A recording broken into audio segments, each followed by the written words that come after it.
Ma Inyan Shmita et Har Sinaï. Quel est le rapport entre la Shemitah et le mont Sinaï? Vous serez surpris d'entendre cette expression en hébreu utilisée dans la vie quotidienne.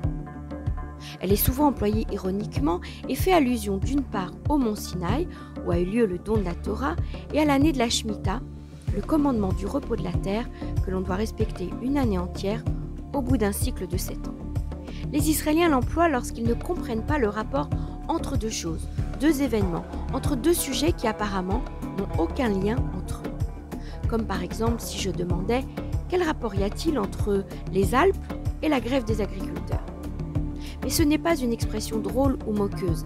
Elle trouve son origine chez Rashi, le célèbre commentateur biblique, dans la Paracha Béhar, lorsqu'il pose la fameuse question « Quel est le rapport entre la Shemitah et le mont Sinaï ?»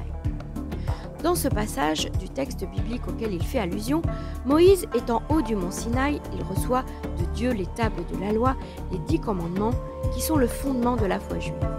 Rashi demande en fait pourquoi le texte nous parle précisément à ce moment-là de ce commandement particulier lié au repos de la terre.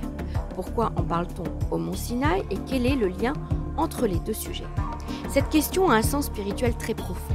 Elle nous révèle plusieurs choses.